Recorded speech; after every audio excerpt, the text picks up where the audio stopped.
I lived through every father's worst fear not long ago. The HOA president's son showed up at my back gate with 2 fake enforcers, trying to break in for pool access. His excuse, he called it a routine inspection.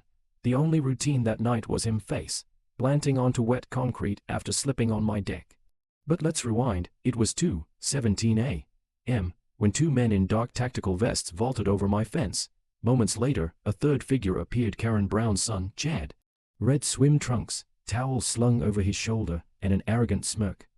They rattled at my gate, tugging hard, but my smart lock refused to budge.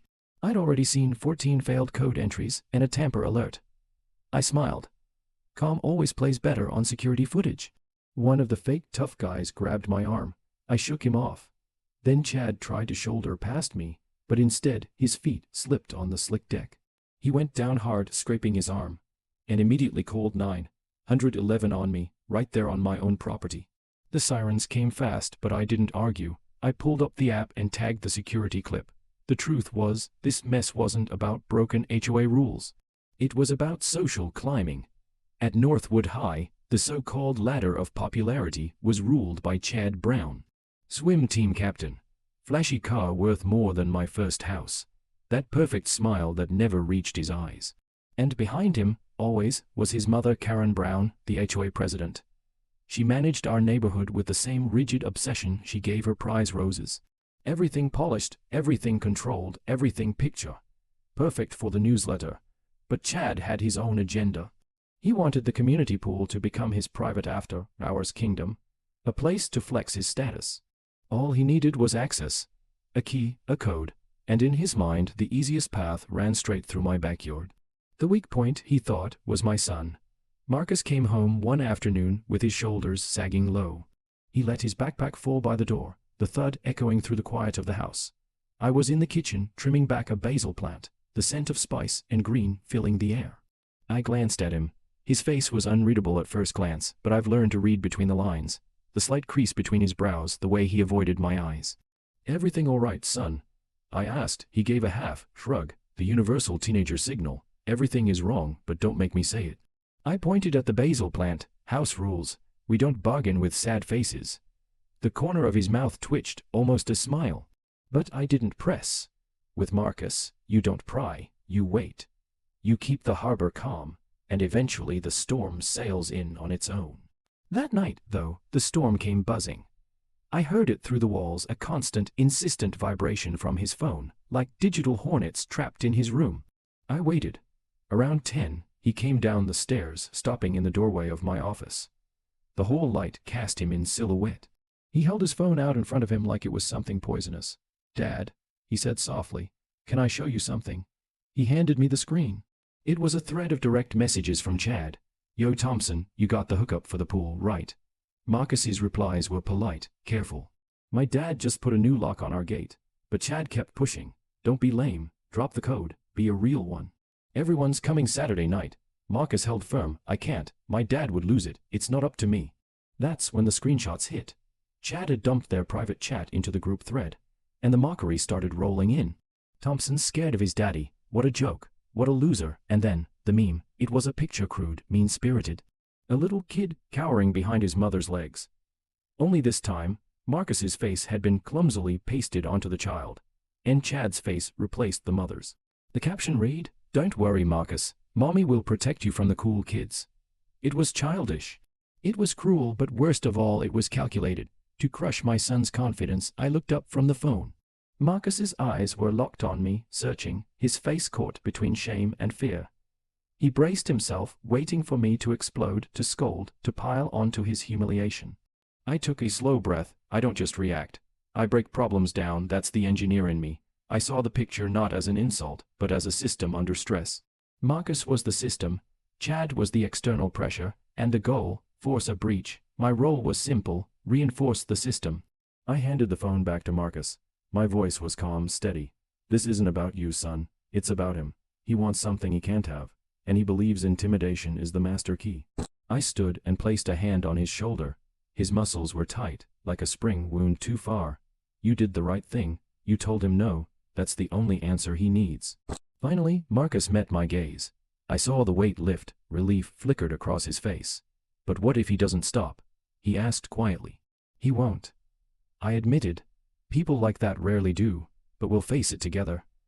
I thought of my old friend Dave, who always said parenting was 90% just showing up and standing firm. Right now, that's exactly what I was doing.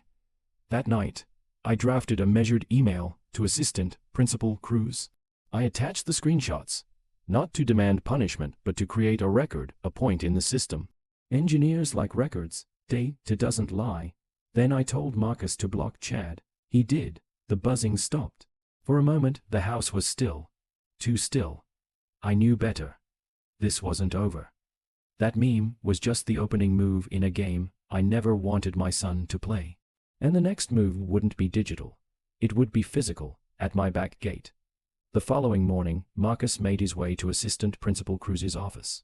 The hallway was alive with the usual chaos, lockers slamming, sneakers squeaking, voices overlapping. He stepped inside. Sir, Marcus began quietly. I blocked Chad, but he made a meme. Cruz leaned forward, his face calm but his eyes sharp. You did the right thing. He tapped his desk. Screenshots. Marcus nodded and handed him the phone. Cruz scrolled, jaw tightening. I'll log this quietly, he said. If he corners you in person, don't engage, walk away, find me or go to Coach Hall. At lunch, the storm broke. Chad drifted past Marcus in the cafeteria, checking him. Pool code. He whispered, don't be weird. His crew snickered. Marcus stood firm. No. Chad's smile curled, all teeth, no warmth. Then I'll host without you. Minutes later, his phone lit up with a new story. A shot of the pool lights glowing at night, overlaid with a cartoon crown. King of Oak Creek. Marcus texted me just 2 words, he's pushing. My reply was one, copy, we don't flinch. We don't fold, we stand firm. That same hour, a teacher caught a whisper. Brown, enough. Moments later, Assistant Principal Cruz appeared in a doorway. He didn't raise his voice. He didn't need to. And from inside a locker came a muffled complaint. Can someone let me out? The hallway carried on as if nothing had happened.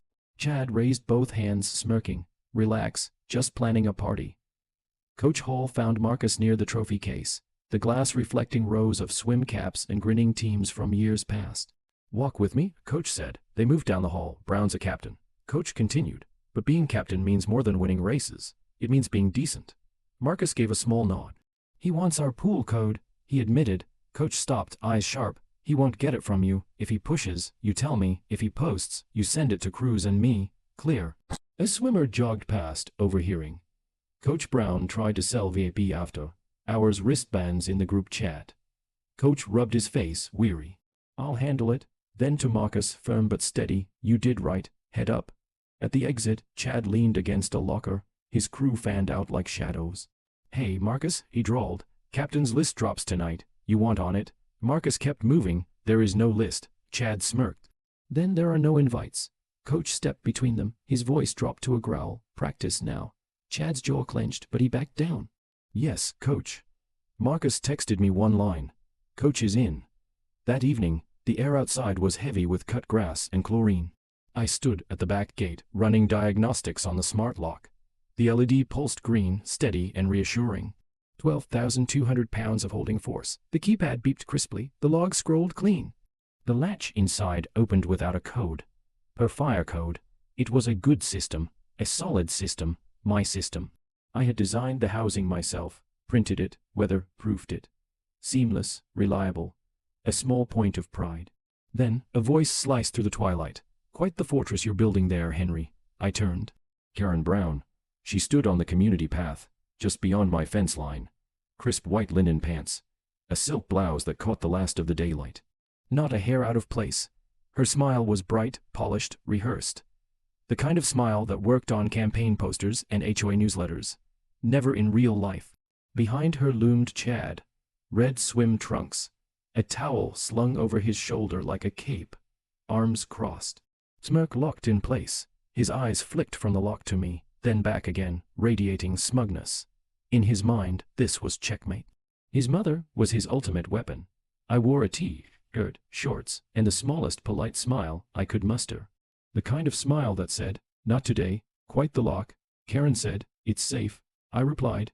Chad snorted. It's ugly. From the side yard, neighbor Joey popped into view, trowel in hand. His socks didn't match. One plaid, one plain. "Looks fine to me," he said. "Better than my brother-in-law's haircut." Karen's eyes flicked to Joey, then back to me. Her smile didn't falter, but something sharpened behind it. "Our standards matter, Henry." I kept my voice even. "So do my kids." Chad jabbed a finger at the fence cap. "Easy step over." I tilted my head toward the black dome camera above him. "I wouldn't." For the first time Karen's smile stuttered, froze, then returned thinner. "Let's keep this civil," she said. "It already is," I answered, "civil, and recorded. This gate marked my property line, beyond it lay the community pool. I'm just making sure everything is secure," I added, calm and deliberate. Karen stepped closer, scanning the keypad as though it were a weed in her perfect garden. "It looks rather industrial, does it not?" Her tone was airy, conversational, but laced with steel. A bit unwelcoming for a community like Oak Creek. It was classic Karen Brown, disguising pressure as polite observation. Making me the one who was out of line. "It is functional, I say evenly. It keeps my son and his friends safe. That's what matters to me." Behind her, Chad scoffs. Just a puff of arrogant air. Like he can't imagine safety being anything other than his permission. I don't take the bait. My eyes stay on her. "She's the source code of this problem. Of course, safety is paramount," Karen replies, voice smooth as glass. "That's why the HOA has rules about property lines, fences, gates. Uniformity matters. It preserves the look and feel of Oak Creek. It protects our property values." She lets the last phrase linger. An implied threat dressed up as community concern. "This isn't about property values. This is about control. My lock is a line, a boundary she didn't set, and therefore cannot cross. This lock is on my side of the fence, Karen," I say. Calm, precise. It doesn't alter the appearance from the community path. And it's fully compliant with the bylaws. Section 7, paragraph 3. Her smile tightens. Just a millimeter, not used to pushback, not used to facts. She thrives on vague proclamations and appeals to community spirit. She prefers to rule in fog where no one checks the rulebook. "Well," she pivots, "I'm glad you are so security conscious. In fact, my committee and I were just discussing the need for a community-wide safety check. Making sure all pool adjacent gates are up to code." She pauses, then drops the hammer. "We might have our people come by to inspect them." Her people, deliberately vague. Ominous, not a request. An intrusion dressed as oversight. "It works," I say, my tone steady. "It keeps my son and his friends out of harm's way. That's all that matters to me." Chad scoffs behind her. A tiny puff of arrogance, as if safety is something only he could grant. I don't react. My attention stays on her. She's the root of this problem. Safety is obviously important. Karen replies, her voice smooth, almost rehearsed. "That's why the HOA has strict rules about property lines, fences, and gates. Consistency preserves Oak Creek's aesthetic and protects property values." She lets that last part hang in the air. A veiled threat disguised as concern for the neighborhood. This isn't about property values. It's about control. My lock marks a boundary she didn't establish and cannot overstep. "This lock is on my side of the fence, Karen," I state, calm and deliberate. It doesn't change how the community path looks, and it fully follows the bylaws. Section 7, paragraph 3. Her smile falters just slightly. Not used to being challenged, not used to facts. She thrives on vague assertions and appeals to community spirit, ruling in a fog where no one checks the fine print. "Well," she says, shifting gears, "it's good to see you're so concerned about safety. My committee was just talking about a community-wide inspection, making sure all gates near pools meet code." She pauses, then lands the line, "We may have our team come by to take a look." Her team intentionally ambiguous. Threatening, not a suggestion, an intrusion wrapped up as oversight. One camera keeps the back gate under watch. Another sweeps the pool deck. The side gate, secured with an app lock, opens only for emergencies. They all have motion sensors and night vision. 8 minutes ago, my phone pinged silently. Motion at the fence. I didn't need the reminder. I was already watching.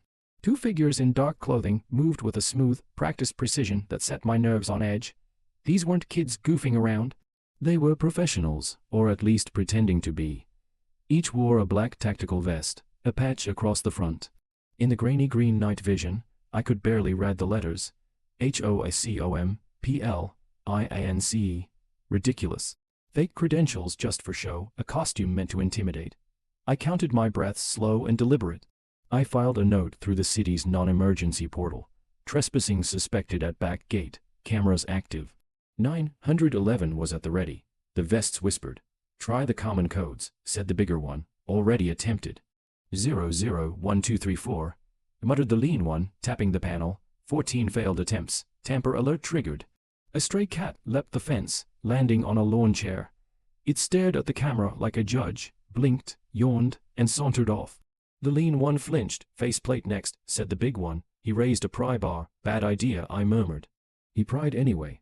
The housing held. Grunt. Boost me. The lean one said. He climbed up, dropped inside. Big one followed. A third figure emerged from the hedge. Chad, red trunks, phone screen glowing. I updated the portal note. Third subject joined. I stood, breathing steady, time to act. They were opting for the hard way, damage first, questions never. They shift to the side. One pulls out a small, powerful flashlight, sweeping the beam across the fence, the post, and the lock housing. The other murmurs into a radio clipped to his vest. Their speech is clipped, precise, no wasted words. Every movement is signal, not filler. My backyard gate has become, in their eyes, the entry to a fortified compound. I zoom in through the night vision feed. They look young, probably in their late 20s, faces hard and practiced. This is clearly not their first late-night inspection. They circle the fence, studying it carefully. One shakes it hard, it doesn't budge, solid, well built. I built it, then they turn to the gate. One slides out a thin metal pry bar, attempting to wedge it between the gate and post where the magnetic lock sits. I feel a flash of anger. He's trying to damage my property just to force his way in. My app logs the action instantly. Access denied. Keypad tamper alert. The faceplate has been tampered with. A quiet alarm chimes on my phone, audible only to me. The system is flawless, reporting every action in real time. The man with the pry bar grunts in frustration. The lock holds. The housing I designed shields the sensitive electronics perfectly. He abandons the pry bar and turns to the keypad. Fingers fly across numbers. 12340001111. Each failed attempt is a new log entry. It's a pristine, undeniable record, a steady stream of data, approving intent. This isn't random. They aren't just trying to enter. They're testing, probing, systematically seeking weaknesses. For a moment, I think about calling the police. It would be the logical, safe choice, but something stops me. This isn't random. This is calculated. This is a message from Karen Brown. She's using these two men to prove that her influence reaches everywhere, that rules apply only to others, and that she can send armed, or at least convincingly armed, figures onto my property in dead of night, and there's nothing I can do to stop it. Calling the police now would be only a partial measure. By the time they arrived, the intruders would vanish, leaving my word against the darkness. I need more. I need to see the full extent of her audacity. The two men step back, speaking in low tones. One points toward the roofline. He's spotted the camera. He mutters something to his partner, who then turns and gives the lens a contemptuous wave. They aren't hiding. That's what chills me most. They genuinely believe they have the right to be here, that the vest and the pretense are enough to shield them. The first man kicks the gate one last time. It shudders but holds. With a theatrical sigh of frustration, he crouches, giving his partner a boost.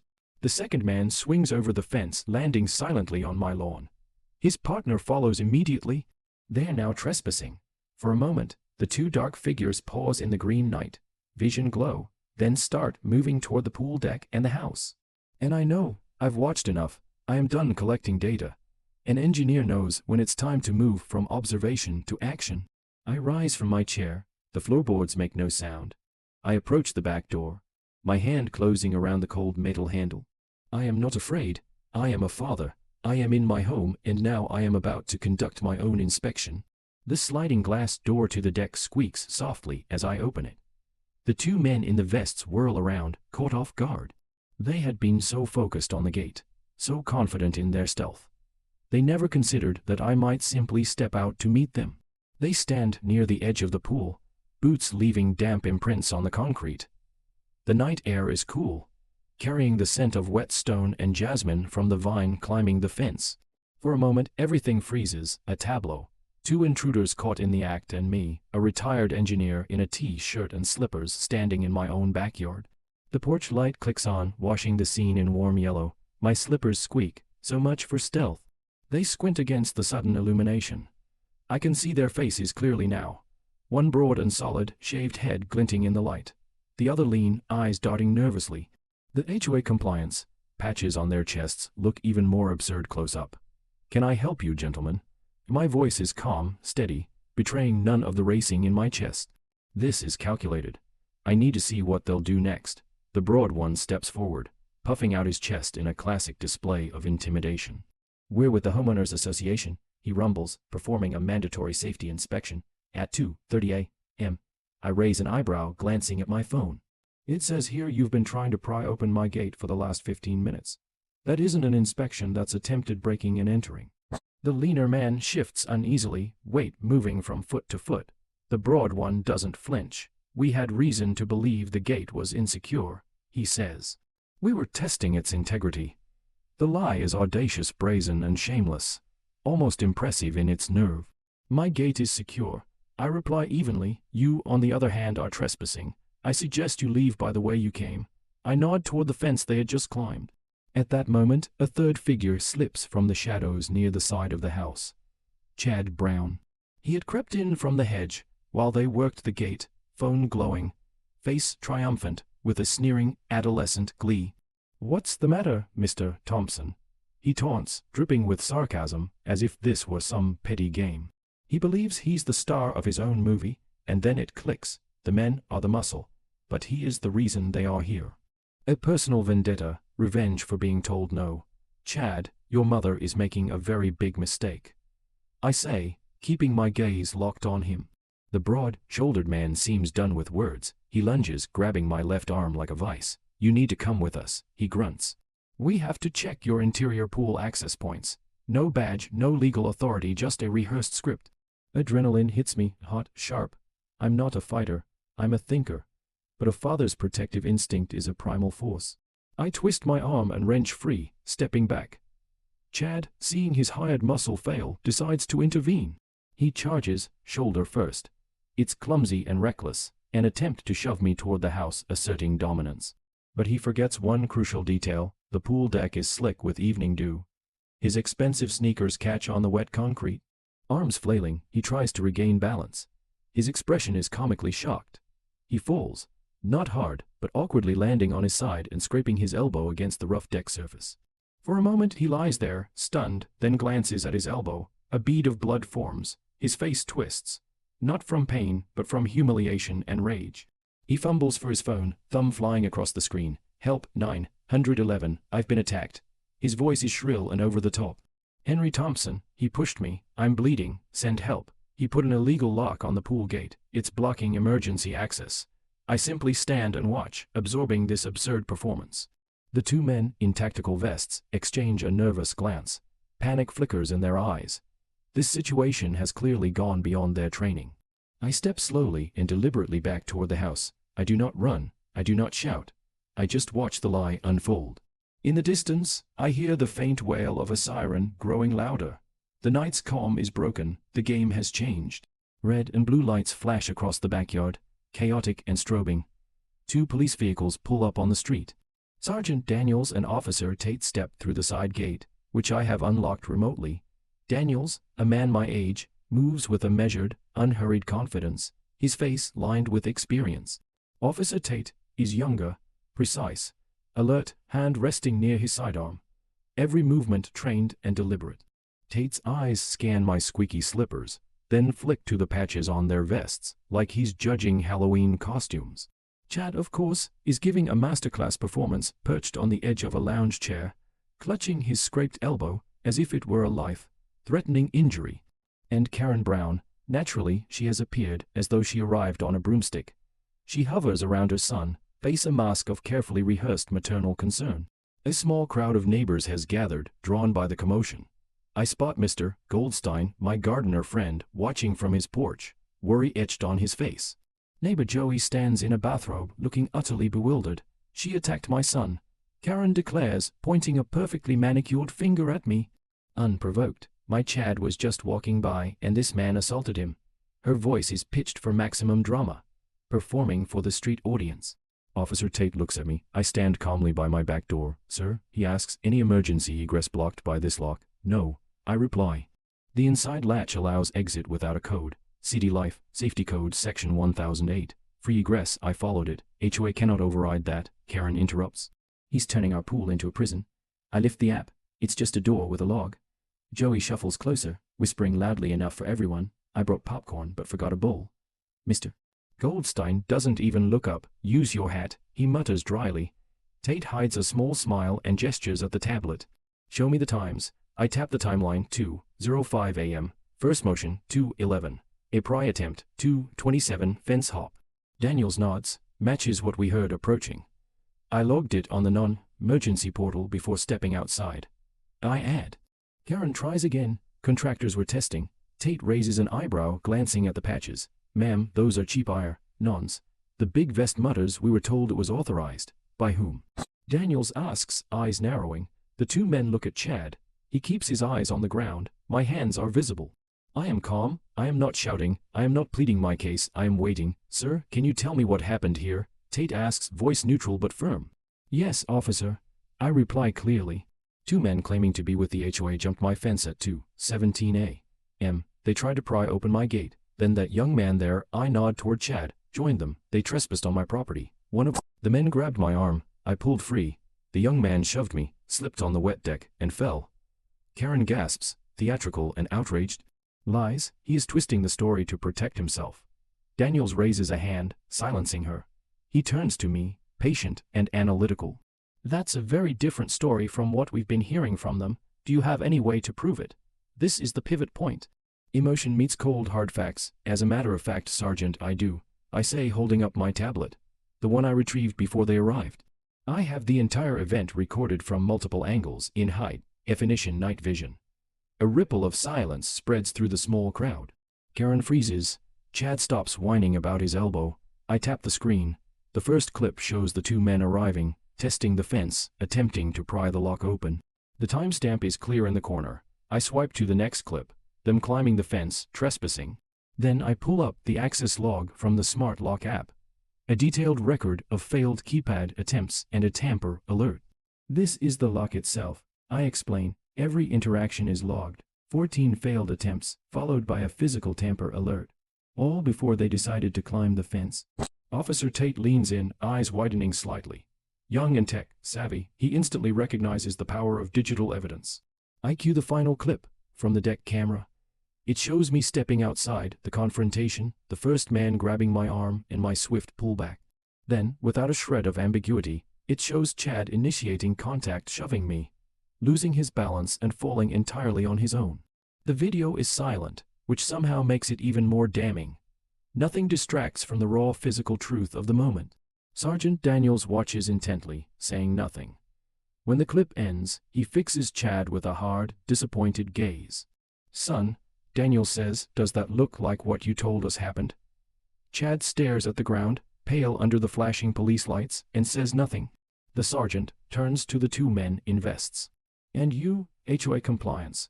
I've been on this beat for 15 years, and I've never seen an HOA operating like a midnight tactical team. I'm going to need to see some identification. Suddenly, the two men shrink before us. The air of authority vanishes. They are just two guys in ridiculous costumes who got caught. To finish it, I show Sergeant Daniels the final piece of evidence.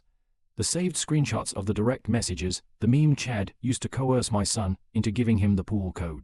This wasn't random, Sergeant, I say quietly. This was a premeditated attempt to intimidate my son, and me. It started days ago. Sergeant Daniels nods slowly. He's seen enough. He turns to Officer Tate.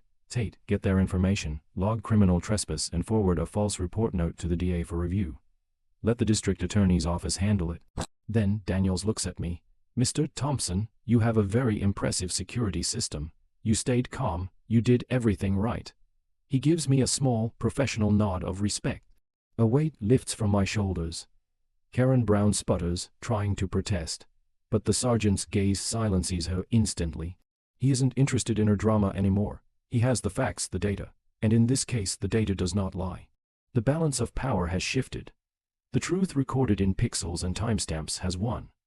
But as the police lights fade and the neighbors disperse, I know this isn't over. Karen Brown doesn't like to lose.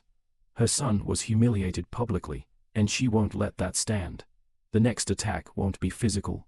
It will be quieter, more insidious, delivered on paper. Morning comes, but the sun does little to warm the chill left by the previous night. My quiet cul-de-sac is no longer quiet. A storm is brewing, headed straight for my front lawn. By 8:00 a.m., they begin to arrive, a dozen parents, mostly mothers, summoned by a flurry of texts and emails from Karen. She has been busy. She's spun a narrative of an aggressive, unstable neighbor and her innocent son, allegedly brutally attacked. They march across their pristine lawns. A suburban mob armed with lattes and righteous indignation, gathering in a loose cluster on the sidewalk in front of my house. I watch from my living room window. Their expressions are a mix of anger and concern. Among them, Sarah Miles, a young mom from down the street, looks hesitant, arms crossed, brows furrowed. She has always been reasonable. I watch as neighbor Joey tries to reason with them, gesturing wildly, probably recounting his version of the police visit. But no one is listening. They've come for a confrontation. They want to yell, to demand answers.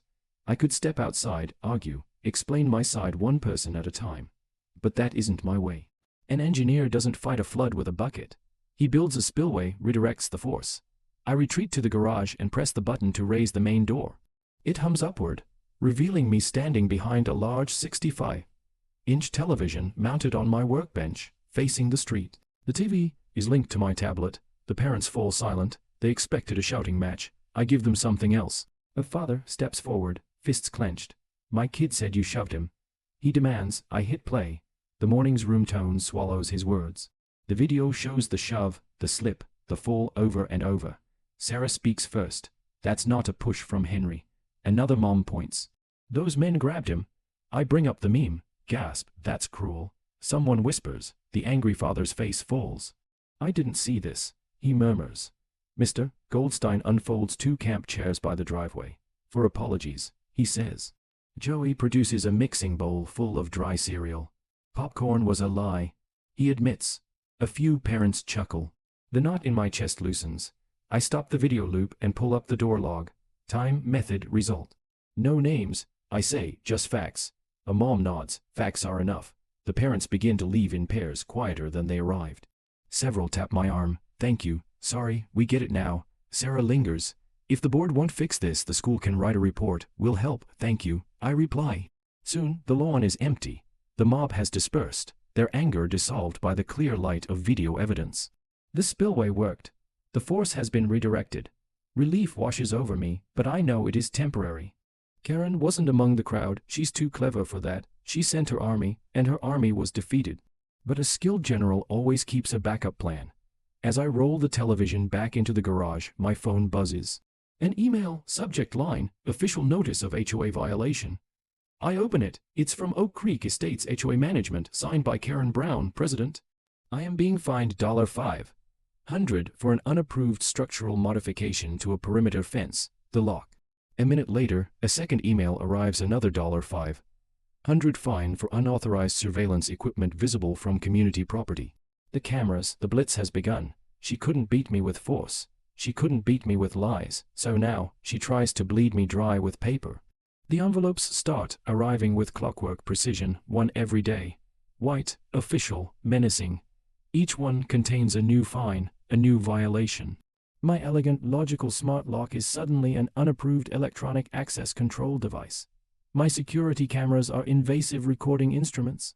Even the low-voltage LED lights I installed under the deck railing for safety are suddenly a non-compliant landscape illumination system.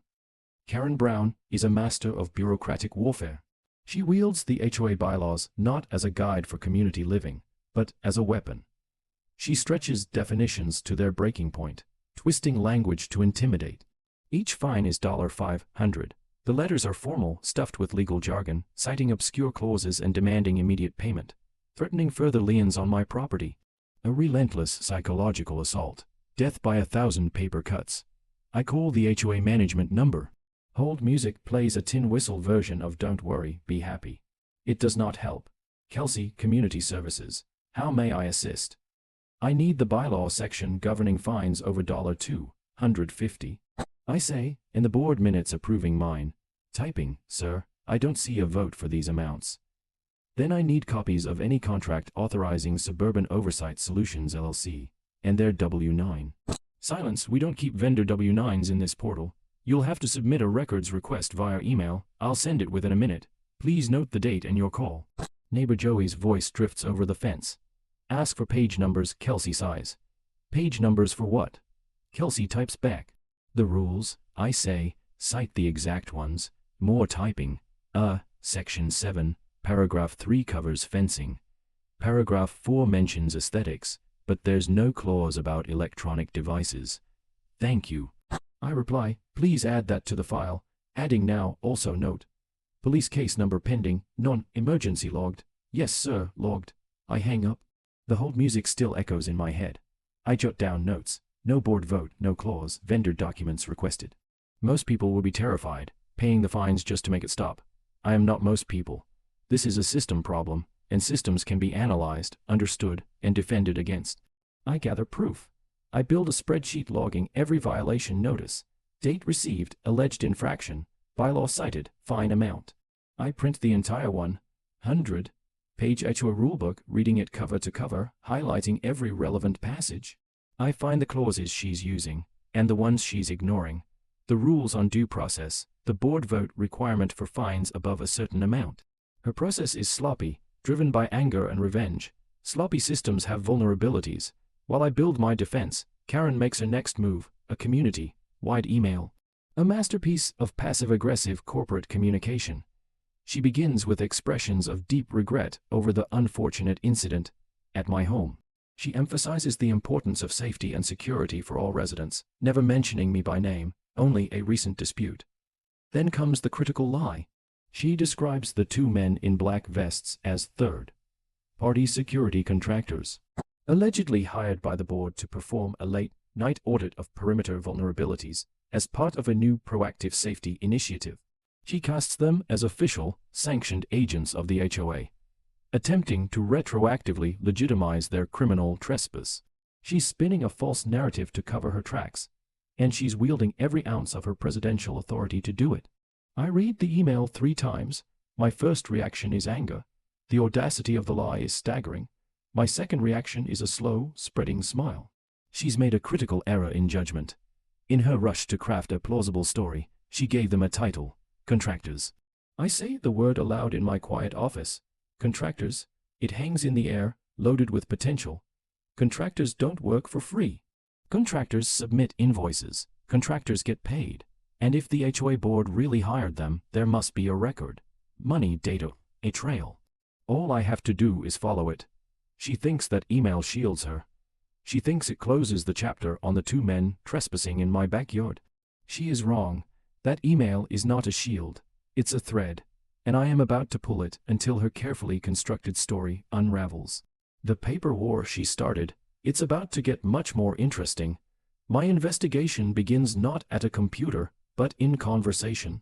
I find Mr. Goldstein weeding the petunias near the community clubhouse. A retired accountant now battling aphids and crabgrass. He knows the neighborhood inside and out. Who is feuding with whom, which contracts are legitimate, which ones are suspect. I tell him the story. He listens patiently, dabbing sweat from his brow with the back of a dirt-caked glove. When I mention the so-called third-party security contractors, he lets out a short, barking laugh. Security contractors, he says, shaking his head. Henry, the only security contract we have is with ADT for the clubhouse alarm, and Stan, the 70-year old guard at the front gate, mostly just waves at people. There is no community patrol. Karen made that up out of thin air. This confirms my suspicion. The company is a phantom, but if she claims it exists, any payment must be real.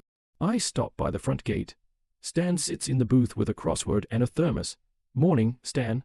Morning, Henry. Want 7 down. Fancy fence starts with P. Palisade. I say. I need last week's overnight log. Stan flips through a clipboard. After 10 p.m. We only had pizza, Amazon deliveries, and 1 white SUV tailgating a resident. Which resident? I ask. He taps a line, initials KB. She waved it off like it was a badge. I told her to stop letting cars ride her bumper. Plate partial 4 Zien.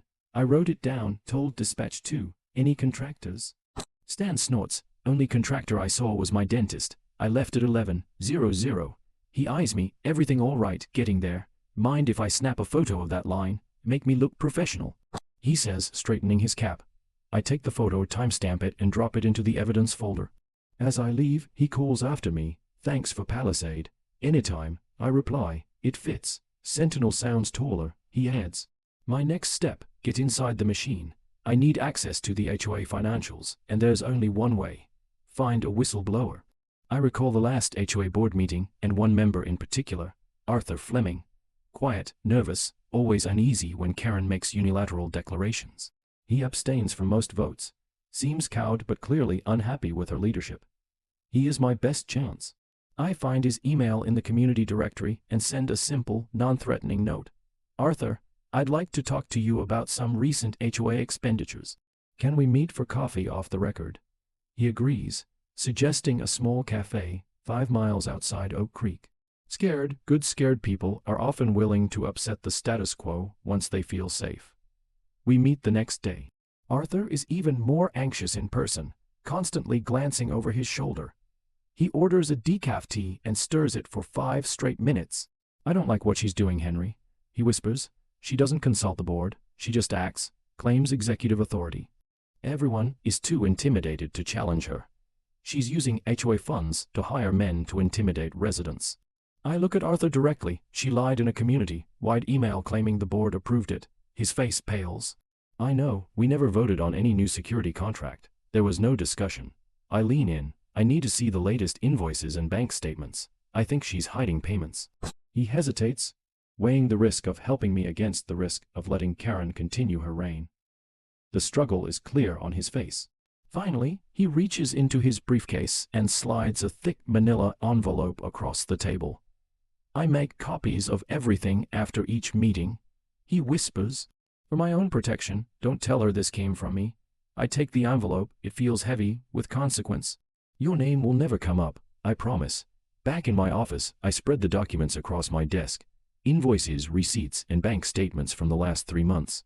I put on my reading glasses and start digging, scanning for security companies, patrol services, anything resembling what Karen described. Nothing. 2 hours in, only the usual expenses. Landscaping, pool chemicals, insurance. A flicker of doubt creeps in. Maybe she was cleverer than I thought, maybe she paid them in cash, but where would she get that much cash? Then I see it, a recurring payment unlike the others. Monthly checks made out to an entity I've never heard of, Suburban Oversight Solutions LLC. The line item description is vague, Community Standards Consulting. Payments are substantial, $5,000 a month. The first one was 2 months ago. My heart quickens. This is it. This has to be it. I open a new browser tab and navigate to the state's corporate commission website. I type Suburban Oversight Solutions LLC into the business search field and hit enter.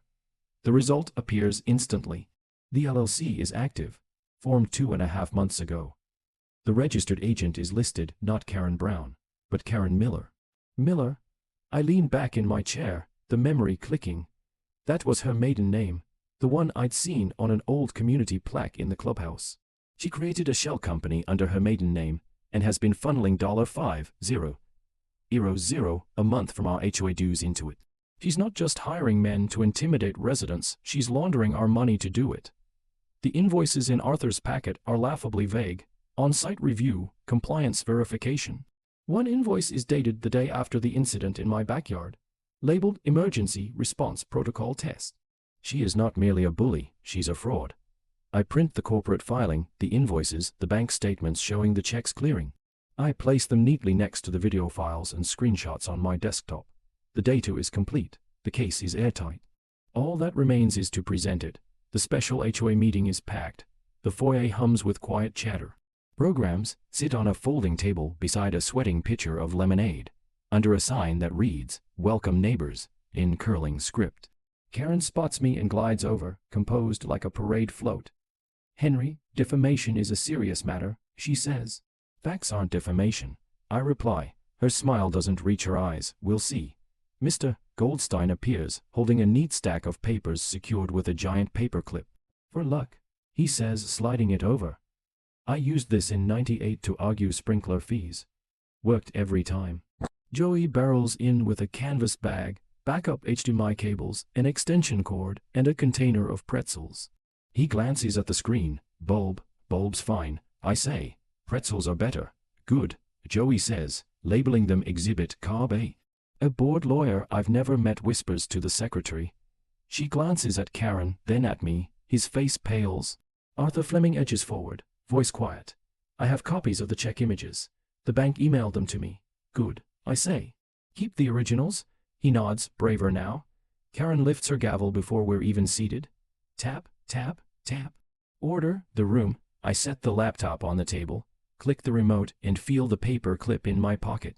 Heavier than it looks. Karen Brown sits at the head of the long table, flanked by the other board members, confident, regal. In her element, she taps her gavel lightly, surveying the room like a queen over her court. Arthur Fleming is at the far end, avoiding my gaze, looking pale and nauseated. My allies are scattered among the audience. Sarah Miles offers a small, encouraging smile. Mr. Goldstein stands in the back row, arms crossed, grim determination etched into his face. Mrs. Lawson is there too, a calm, silent presence.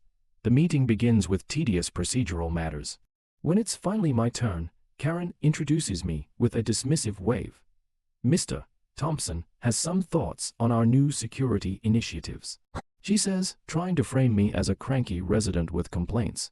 Before I can speak, she fires a preemptive strike. As you all know from my email, she begins addressing the room. The board has taken proactive steps to ensure community safety by engaging professional contractors to audit security. While one resident has expressed reservations, these measures benefit everyone. Her words are meant to control the narrative, to poison the well before I even have a chance to speak. I don't engage her. I don't look at her. I walk to the front where the projector and screen are set up. I connect my laptop. I'm not here tonight to share opinions, I say, calm and steady, my voice carrying through the suddenly quiet room. I am here to share facts. The first image on the screen is video. Crisp, undeniable footage of the two men hopping my fence, the confrontation on the deck, the grab, the shove from her son, and the fall. I let it play twice, without commentary, letting the evidence speak for itself. Gasps ripple through the audience. Most had only heard rumors or Karen's carefully sanitized version of events. Seeing the truth is different. Next, I project screenshots of Chad's messages to Marcus. The bullying, the demands for the pool code, the meme. Parents murmur to each other, "That's my son's classmate. He did that to your boy." The foundation of Karen's story is crumbling. These were not contractors conducting an audit, I say, turning to face the residents. This was a deliberate act of intimidation, carried out for the benefit of the HOA president's son. Karen stands abruptly. This is out of order. This is a personal vendetta. He's using doctored evidence. Her voice now carries a sharp edge of panic. The board members shift uneasily in their seats. I ignore her and click to the next slide. The first invoice from Suburban Oversight Solutions LLC. $5000 for community standards consulting. Then I project the bank statement showing the check clearing from the HOA account. Who's cashing these? I ask, letting it hang. Mr. Goldstein in the back row nods slowly. He understands numbers. He sees what this means. I'm sure you're wondering who these so-called consultants are. I continue. So was I. I click to the final damning slide, the corporate filing from the state website. The registered agent's name is highlighted in yellow, Karen Miller. I read it aloud. Karen Miller. A wave of murmurs sweeps the room. People turn toward Karen, their faces a mixture of shock and rising anger. I let the silence linger, letting the weight of the revelation sink in. The HOA president formed a shell company under her maiden name. I say, my voice ringing like a hammer striking an anvil. She's been billing us, the residents, $5000 a month. For what? To hire men to harass a 14-year-old boy and his father. She used our money to fund a criminal trespass on my property. The room erupts. People jump to their feet, shouting. Years of frustration and resentment toward her tyrannical rule boil over. Karen pales. She bangs her gavel, but no one listens. Her authority has vanished in the face of cold, hard proof. Arthur Fleming, the nervous board member, finally finds his courage. Arthur Fleming finally rises, voice trembling but determined. I move that we immediately void all fines levied against Henry Thompson. A hand shoots up in agreement. The motion is seconded. The vote is unanimous. Approval echoes through the room. From the audience, Sarah Miles stands and shouts, "I move that all contracts with Suburban Oversight Solutions be terminated immediately." Another round of unanimous approval. Mr. Goldstein calls out from the back, booming, "I move that we launch a full, independent forensic audit of all HOA finances during Karen Brown's presidency." The vote is overwhelming. The board has spoken. Karen Brown freezes, gavel in hand, disbelief etched across her face. Her reign is over. Not quietly, not gracefully, but in a public collapse of her own making. She had thought she controlled everyone, but the truth burned it all down. A month later, the neighborhood has returned to normal. Children's laughter fills the air. Water splashes on pool tiles. The forensic audit proceeds, uncovering the shell company and misappropriated funds. Karen has resigned from all positions. A temporary board now runs the HOA. New rule: if it improves safety without infringing on neighbors' privacy, it's approved. The ugly, tyrannical rule board is gone. The new sign reads, "Be kind, be safe, have fun." Marcus plays with friends cannonballs in the pool. Just a kid again. The HOA-funded gate lock beeps quietly. Chad approaches with his father. No fanfare, no crowd. "Mr. Thompson," he mutters. His dad nudges him forward. "I need to apologize," Chad says, voice thin but genuine. "Consequences have been felt." He's off the swim team and doing community service on weekends. I nod. "I hear you." His dad gives a small, honest nod and guides him away. Marcus swims over. "Was that Chad?" he asks. "Yes," I reply. "He apologized." The neighborhood is quiet again, but this time safe. Order restored. Justice, documented and undeniable, has prevailed. Marcus shrugs. "Cool, watch this." He climbs onto a friend's shoulders and executes a perfect flip. Big splash, big grin, zero fear. I lean back, letting the sunlight wash over my face. This fight wasn't about anger. It was about patience, careful planning, and letting the truth speak for itself to the people who live here.